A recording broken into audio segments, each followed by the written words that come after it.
Safari Ramadan, Pemda Maluku Tengah jalin silaturahmi bersama masyarakat.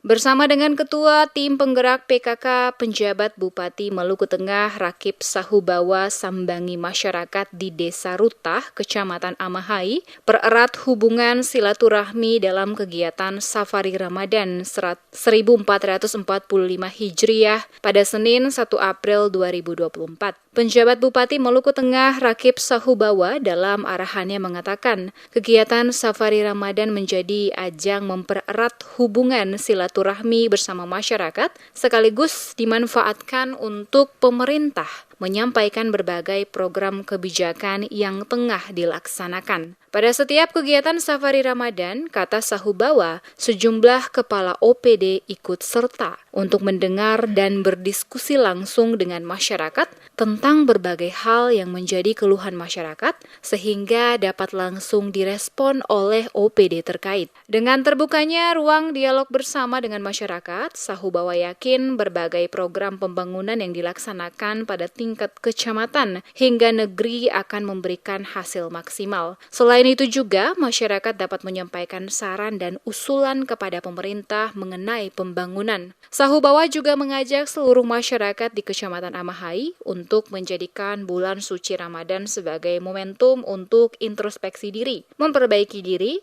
dan meningkatkan kualitas hidup secara spiritual maupun sosial. Ucapan terima kasih juga disampaikan Rakip Sahubawa kepada seluruh masyarakat di Kabupaten Maluku Tengah, terkhusus di negeri Rutah yang telah ikut serta mensukseskan perhelatan Pilpres, pemilihan anggota DPD dan legislatif yang lancar dan sukses.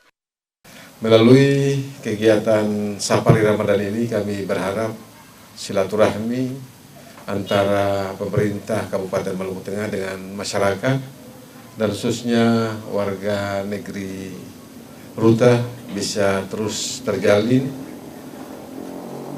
keakraban, kekeluargaan terus kita bangun dan kebersamaan untuk melayani dan membangun negeri bisa kita terus laksanakan. Di sela silaturahmi dengan warga Rutah dalam momentum Safari Ramadan, Rakip Sahubawa membagikan bantuan kebutuhan pokok kepada warga berlangsung di negeri Rutah, Kecamatan Amahai, Maluku Tengah. Bantuan yang diberikan merupakan kerjasama pemerintah Kabupaten Maluku Tengah dengan Basnas Maluku Tengah. Mereka yang mendapat bantuan adalah mereka yang kurang mampu dan para kaum duafa.